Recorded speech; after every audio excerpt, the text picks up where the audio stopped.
स्वागत है आप सभी का आपके अपने चैनल कैरियर विद इलेक्ट्रिकल पर। ये मोस्ट इम्पोर्टेंट क्वेश्चन की सीरीज का आज 5वां भाग है।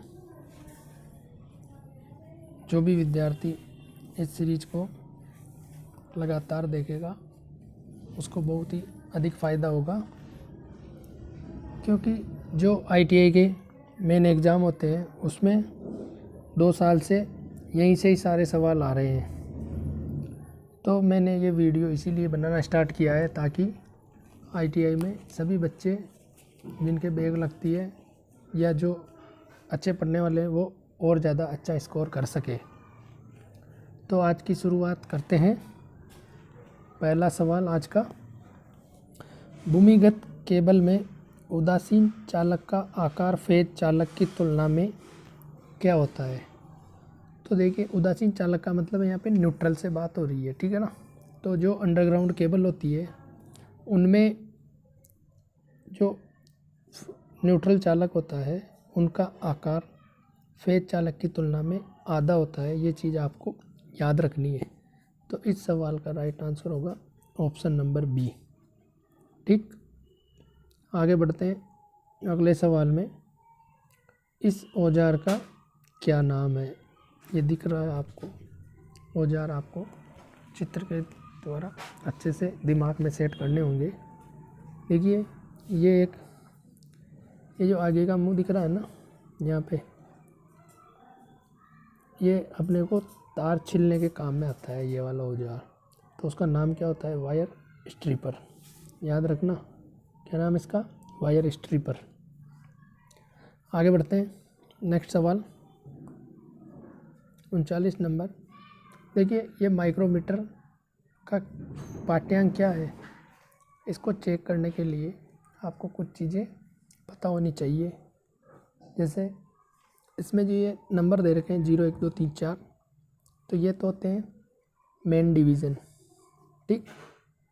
और जो उसके बाद ये नीचे की लाइनें होती है, ये होती है सब डिवीज़न, ठीक।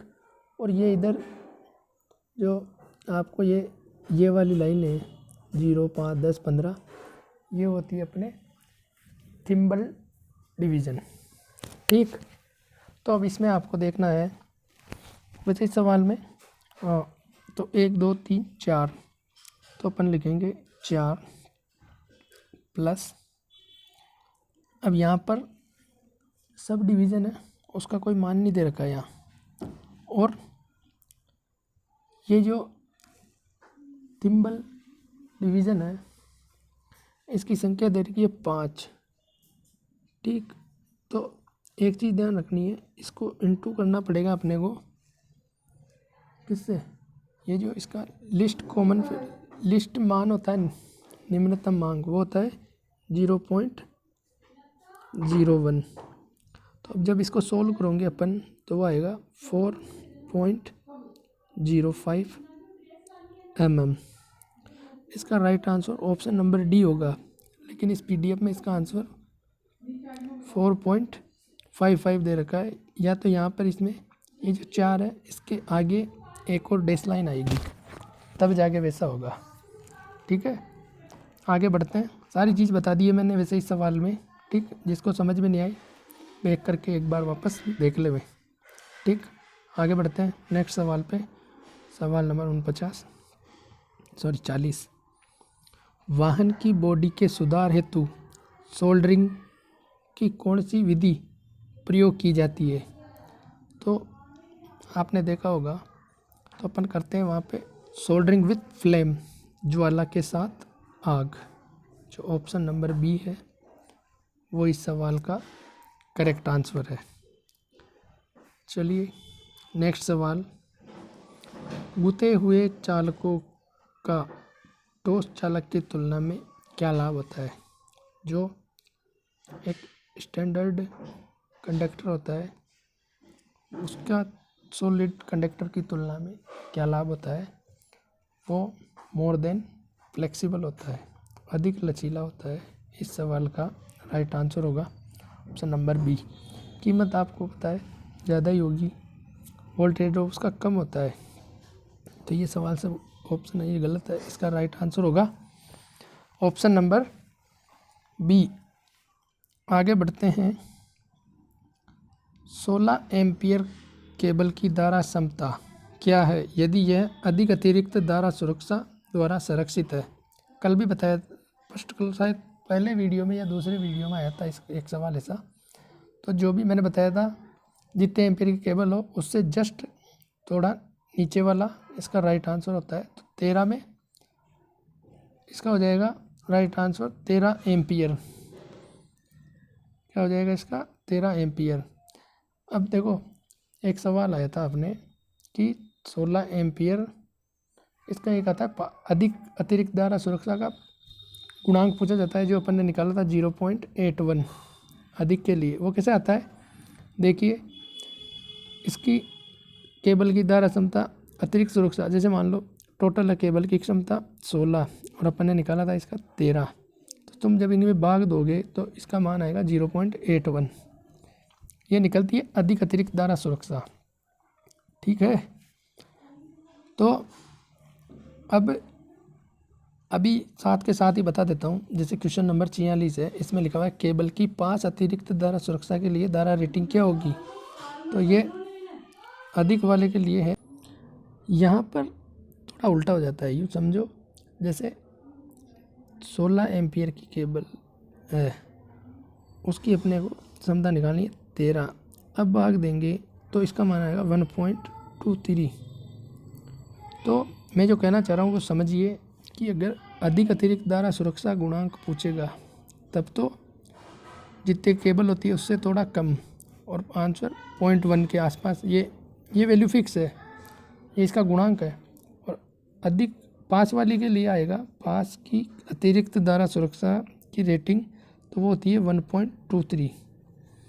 ये साथ के साथ बता दिया हूँ ताकि इन दोनों में कन्फ्यूजन नहीं रहे। अधिक अतिरिक्त धारा सुरक्षा 0.81 होता है, या तो आप इस 16 को 0.81 से गुणा कर दो, 13 आंसर आ जाएगा। अगर अतिरिक्त केबल की पास वाले की अपने को रेटिंग जाननी हो तो उसका ये फिक्स रेटिंग कारक 1.23। ठीक है, आगे बढ़ते हैं। समझ गए होंगे। अगला सवाल जो कि ये है बिजली की मात्रा की इकाई, ये पूछ रहा है क्वांटिटी ऑफ इलेक्ट्रिसिटी। तो यहाँ पे सवाल को थोड़ा घुमाया गया है, बस लैंग्वेज का ही फ़र्क है। बात कर रहा है ये बिजली की मात्रा क्या होती है। बिजली की मात्रा आवेश, क्या होता है आवेश, और आवेश का मात्रा क्या होता है कूलाम। ठीक है, तो इस सवाल का राइट आंसर हो जाएगा ऑप्शन नंबर बी। ठीक है ना, बिना यहाँ पे सवाल की लैंग्वेज समझनी है, बस केवल थोड़ा सा घुमाया गया है। नेक्स्ट सवाल, ये सोल्डरिंग का क्या नाम है, इस विधि का क्या नाम है। तो ये सोल्डरिंग आयरन विधि है। ठीक है, सोल्डरिंग आयरन या आयरन की छड़ है, ये इसमें रख देते हैं अपन। तो ऑप्शन नंबर, वैसे इसका आंसर देखो, ये मशीन है, ये कौन सी होती है सोल्डरिंग आयरन ही होनी चाहिए। ठीक है, पर पीडीएफ में इसका आंसर सोल्डरिंग गन दे रखा है, जबकि इसका एक और चित्र अभी आपको आगे दिखने में आएगा, शायद 48वां सवाल है वो। तो कुछ मिस्टेक है इस पीडीएफ में, तो आपको थोड़ा उसको सही करना है। ठीक, आगे बढ़ते हैं नेक्स्ट सवाल पे। विद्युत वाहक बल ज्ञात करने हेतु कौन सा सूत्र उपयोग में किया जाएगा। देखिए फेराडे, सॉरी एक वो क्या नाम है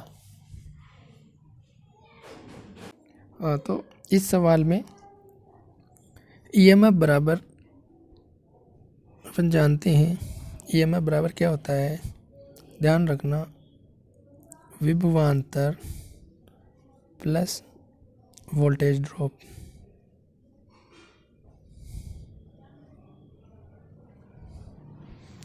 तो इसका जो ऑप्शन नंबर बी है वो इस सवाल का राइट आंसर होगा। ठीक है, जितना वोल्टेज आप लगा रहे हो तो जितना उसमें डिफरेंस और जितना उसमें खपत हो रहा है, उन दोनों का योग इसके बराबर होता है कूलाम का जो वोल्टेज का नियम है, उसी के हिसाब से। आगे बढ़ते हैं नेक्स्ट सवाल। केबल की पास की अतिरिक्त धारा, ये मैंने बता ही दिया है। पास की पूछे तो क्या याद रखना है, 1.23, ऑप्शन नंबर सी। और अगर दूर की पूछे अधिक की अतिरिक्त धारा सुरक्षा तो 0.81। अच्छे से याद कर लेना इस चीज़ को। आगे बढ़ते हैं। ठोस चालक की गुते हुए चालक की तुलना में हानियाँ, क्या हानि होगी भाई, कम लचीलापन। ठीक है, option number B is right answer. अब देखिए ये सवाल आ गया, सोल्डरिंग विधि का नाम क्या है। ये विधि गन की तरह है, तो ये इस सवाल का राइट आंसर होगा सोल्डरिंग गन के साथ सोल्डरिंग। ठीक है, समझ रहे हो ना, सोल्डरिंग विधि ये चीज़ है। वो पहले वाली आई थी जो आयरन वाली। ठीक, आगे बढ़ते हैं। अगला सवाल, सोल्डरिंग में ठंडे सोल्डर दोष का क्या कारण होता है। तो इस सवाल का राइट आंसर होगा अपर्याप्त ऊष्मन। Option number B is right answer. Soldering में ठंडे सोल्डर दोष का क्या कारण है, अपर्याप्त सोल्डर। आगे बढ़ते हैं। आज का ये 50वां सवाल, क्या होता है यदि वोल्ट मीटर को एमीटर की तरह जोड़ा जाए। तो क्या होगा, एक चीज़ बताओ मेरे को, वोल्ट मीटर को परिपथ में कैसे जोड़ा जाता है, एमीटर को परिपथ में कैसे जोड़ा जाता है। बता देता हूँ, वोल्ट मीटर को हमेशा परिपथ में समांतर क्रम में जोड़ा जाता है। ठीक, और जो एमीटर है उसको श्रेणी क्रम में। याद रखना, वोल्ट मीटर को समांतर क्रम में, एमीटर को श्रेणी क्रम में। ठीक, अब ये कह रहा है कि अगर अपन वोल्ट मीटर को एमीटर की तरह, यानी कि वोल्ट मीटर को अगर श्रेणी क्रम में जोड़ देंगे तो वो क्या होगा, वो कम रीडिंग दिखाएगा। ठीक है, क्या करेगा, वो कम रीडिंग प्रदान करेगा। ठीक, आगे बढ़ते हैं। 51वां सवाल, अधिक अतिरिक्त धारा सुरक्षा हेतु क्या उदाहरण है। कौन सा एग्जाम्पल है जो अधिक अतिरिक्त धारा सुरक्षा प्रदान करता है, उसका एग्जाम्पल है ये जो रिवाइबल टाइप फ्यूज होते हैं ना, किटकेट वगैरह जो अपने घरों में रहते हैं, चीनी मिट्टी के बनते हैं, वो इसका राइट आंसर होगा। अगले सवाल पे चलते हैं जो कि आज का अंतिम सवाल है, विस्तार लाइन के लिए कौन से कंडक्टर उपयोग में लिए गया जाए। विस्तार लाइन मतलब डिस्ट्रीब्यूशन, जो आप घरों के बाहर देखते हो, ये सारी डिस्ट्रीब्यूशन लाइन है। और ये बेयर कंडक्टर, क्या नाम है इनका, बेयर कंडक्टर। बेयर कंडक्टर को दूसरा नाम जो नग्गे वायर होते हैं, इन्हीं को ही बेयर कंडक्टर बोला जाता है। समझ रहे हो। तो ये आज आपका लगभग दूसरा चैप्टर कंप्लीट हो रहा है, और ऐसे ही ये सीरीज़ आगे कंटिन्यू चलती रहेगी। आप ज़्यादा से ज़्यादा अपने दोस्तों के साथ इस वीडियो को शेयर करें और चैनल को सब्सक्राइब करें और लाइक कीजिए। धन्यवाद। मिलते हैं कल के वीडियो में नेक्स्ट क्लास में।